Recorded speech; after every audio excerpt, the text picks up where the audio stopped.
Yo, what's up guys? Welcome back sa aking YouTube channel, Hobby ni RJ.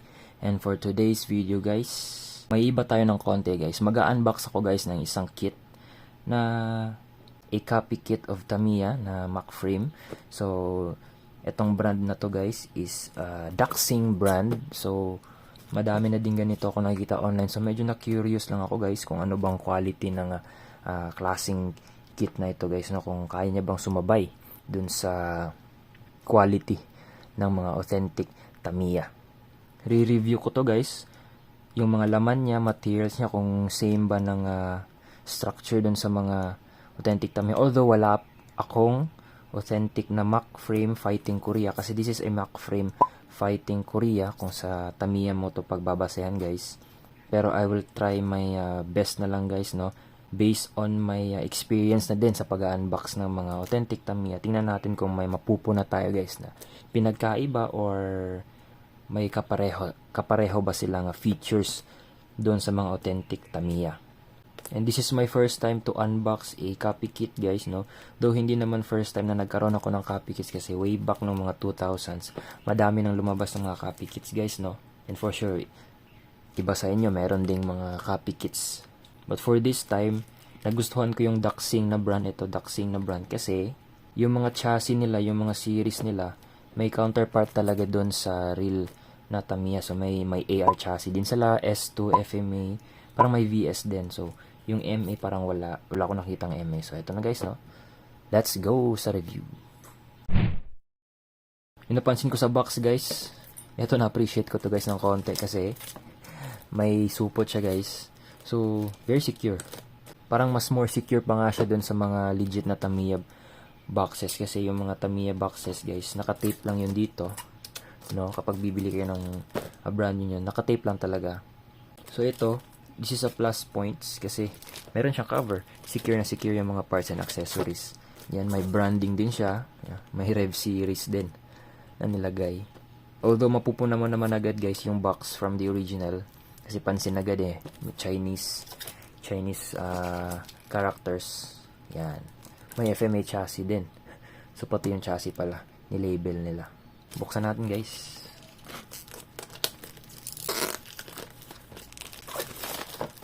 Medyo low quality lang yung box niya, guys, no? Kasi, nag-warp agad. And, yun. Okay. Kung titingnan mo lang siya guys, no, hindi mo malalaman na fake. Yan, unang napansin ko guys, yung mga plastic cellophane. Yung mga plastic na ginamit. No, para siyang ano guys. Yan. Hindi siya kagaya nung sa mga Tamiya na itong plastic lang yung nilalagay. Then, may staple lang. May stapler lang dun guys. No. So, ito, good job pa din. Nakasealed. Silyado siya guys, no? To be honest, silyado siya. Maganda din. Ito yung cowl. Isang plastic na yung cowl and yung ano niya. So, yung cowl usually yan yung D parts. And then, ito naman yung mga A parts. Mamaya may titingnan tayo dyan, guys. Kompleto naman. Chassis, wheels. Kanyang, ito. Meron din kompleto. So, buksan natin, guys, So, usually guys, yung mga cowl, meron yung label na D sa mga Tamiya kits. No? Kahit anong kits yan, naka-level, may label pala guys na D. So, hanapin natin. So, yun, may label siya na letter D. Ito yung D parts. Yan. But, wala siyang nakalagay na kung anong plastic na gamit. Kung ABS ba or ano. Kasi guys, sa isang authentic Tamiya, may ano yan dito, usually may label yan ng plastic na. For example, ganito guys. Ito yung sa K4 Gumball ko guys. So, kagaya niyan, may D din siya. Yan, Tamiya branding, may letter D, D parts. And sa likod niyan, meron siyang nakalagay na yung material. So, ito guys, yung cowl ng K4 Gumball. Ito yun guys, K4 Gumball is ABS plastic naman. ABS plastic at saka may serial number. So, yun dito yung missing. Una ko napansin yung missing dito. When it comes to the quality naman ng plastic,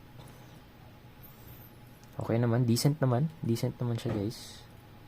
Feeling ko decent naman. Medyo malutong lang siguro. Parang medyo malutong.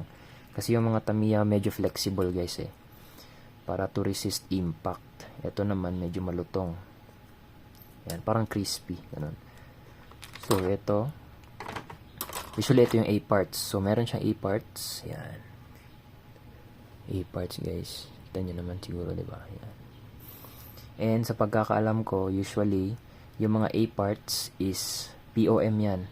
Polyoxymethylene. So, wala ding label.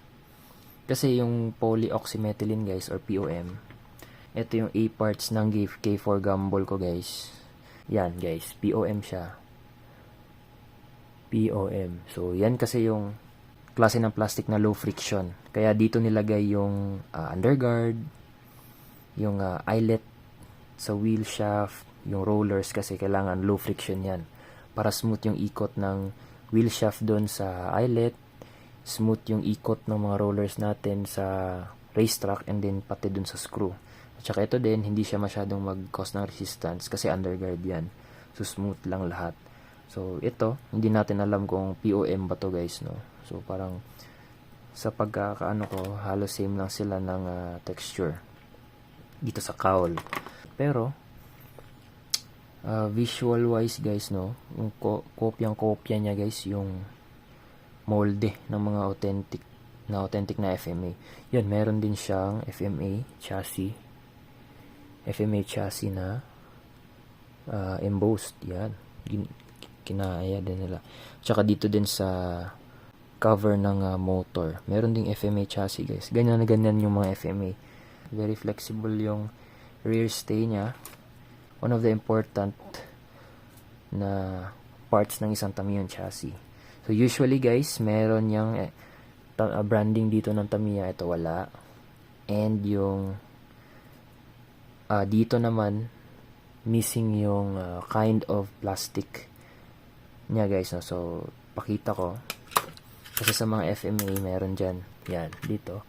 Meron yan nakalagay ABS ba yan? PC ABS or yan carbon reinforced. So dito wala siya guys. So, flexible ba? Hindi. Hindi siya flexible. Medyo malutong siya, guys. Malutong siya, guys, compared sa dito. Yan. Kita nyo. Sample yan. Yan. Yung authentic ABS chassis, medyo flexible. Ito, medyo malutong, guys. Malutong. So, baka lesser yung ano nito guys, capability niya to resist impact kasi medyo malutong. Mas maganda kasi yung flexible guys eh. So tingnan natin kung tatagal din tong chassis na to. Pero kuha ba niya yung structure? Yes, 100% kuha niya. Meron ding embossed on off pero very shallow lang yung pagka-emboss ng on off niya na sign compared dun sa authentic. Yan, meron pang ano. Yan. Iba pa rin. So maganda yung wheels guys, no? Inspection, ito yung B. Sa authentic na ano guys, na Mack Frame Fighting Korea, carbon to, carbon. So dito hindi. Hindi siya carbon guys, plastic lang. Pero maganda din yung texture, parang may pagka-matte. Pero hindi siya carbon, dish type. Ito yung dish type wheels. So sa ano naman guys, sa tire. So sa authentic na Mack Frame Fighting Korea, yung mga maroon tires is low friction yan. So usually kapag low friction, kailangan matigas yan guys, no? Parang super hard. O mas matigas pa nga sa super hard kasi low friction. So ito, tingnan natin kung matigas. No, hindi. Soft lang siya guys. It's like a soft tire.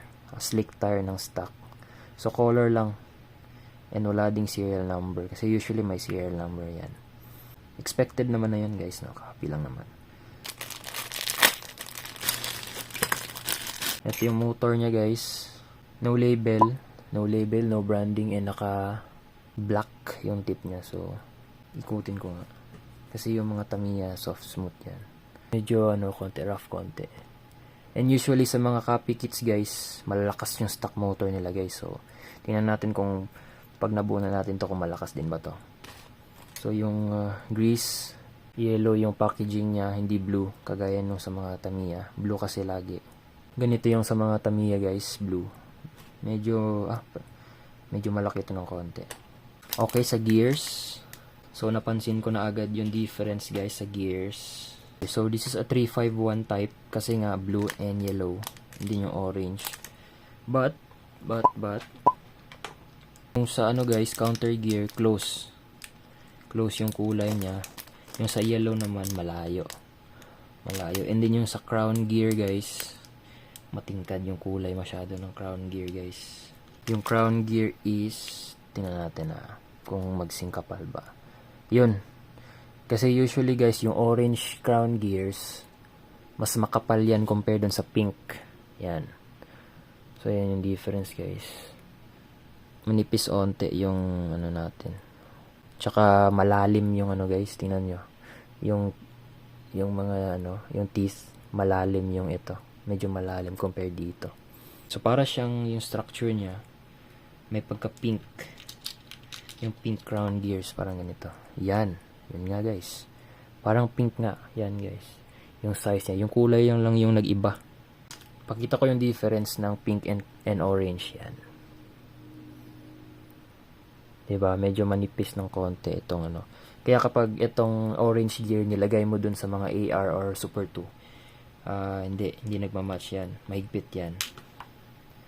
Yan guys, napansin ko. And itong spar gear na to, medyo malayo yung kulay nila. Matingkad na matingkad. Malayo. Diba guys? Yan. Kaiba talaga. Sa counter gear naman, yun, mas matingkad din yung kulay nitong ano guys. Bluer yung ano. Yan. Fake natin yung copy. Sa size naman, about the same. Very close. So wheel shaft guys, yung wheel shaft naman, close din. Very close sa original naman, kahit papaano. Meron din siyang ano, parang curve sa tip niya para mas madaling maipasok yung wheels natin. Silipin ko na din yung ano guys, wheels kung may ano ba. Naka-hex ba yung loob? Okay. Naka-hex naman guys.